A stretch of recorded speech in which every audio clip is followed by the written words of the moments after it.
जितने भी बैंक हैं वहां पर पुलिस की टीम सादे कपड़ों में पहुंचकर नोटिस देकर गई है। जो एसबीआई बैंक है, राम लला मंदिर के जो ट्रस्ट है उनके अकाउंट्स हैं इस एसबीआई बैंक में।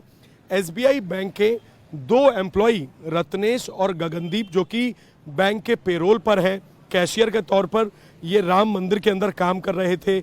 इनकी भूमिका भी संदिग्ध पाई गई है क्योंकि जो 6 लोग जो आउटसोर्स कैशियर थे, जिसमें अनुकल्प, लवकुश, अविनाश शुक्ला, करुणेश, रमाशंकर जो है, ये सभी इन्हीं दोनों बैंक के एम्प्लॉय के अंडर में काम करते थे और साथ में नोट गिनने का काम करते थे। और बैंक को एक नोटिस ये देकर गए हैं कि ट्रस्ट से जुड़े जो भी बैंक खाते हैं, जो जितने आरोपी अब तक अरेस्ट हुए हैं, उनके जितने बैंक खाते हैं, उनकी डिटेल्स पुलिस को सौंपी जाए। इसके अलावा पास में ही जो और भी बैंक हैं, Canara bank, bank of Maharashtra, साथ ही बैंक ऑफ बड़ौदा, जहां जहां पर ट्रस्ट से जुड़े हुए लोगों के खाते हैं, उनकी जानकारी लेने के लिए पुलिस की टीम ने सादे कपड़ों में सभी बैंकों के अंदर नोटिस दिए हैं।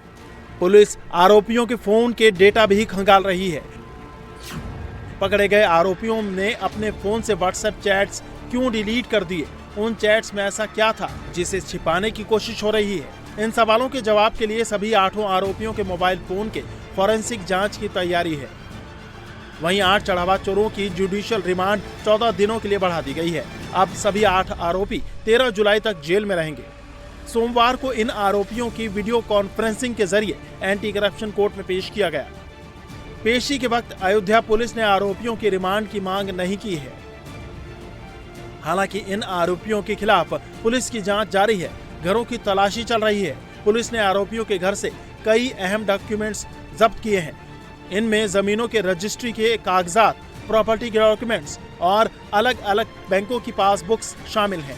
कुछ लोगों के घरों में बड़ी मात्रा में गहने बरामद हुए हैं। ज्वेलरी खरीदे जाने की रसीदें भी मिली हैं। तो आरोपियों की प्रॉपर्टी के डिटेल्स निकाले जा रहे हैं। अब पुलिस ये जांच कर रही है कि ये संपत्ति और ज्वेलरी चढ़ावे की चोरी की रकम से तो नहीं खरीदी गई। इन्वेस्टिगेशन ऑफिसर ने कोर्ट को बताया कि आरोपियों के यहां से जो ज्वेलरी, कैश और डॉक्यूमेंट्स बरामद हुए हैं, उनको वेरीफाई किया जा रहा है। डॉक्यूमेंट्स की पड़ताल की जाएगी।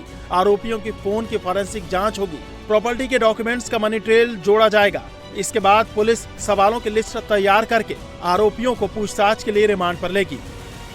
एक तरफ पुलिस ट्रस्ट और उसके कर्मचारियों से जुड़े बैंकों की भूमिका की जांच कर रही है, तो अब चढ़ावे की सिक्योरिटी फुल प्रूफ करने पर भी काम किया जा रहा है।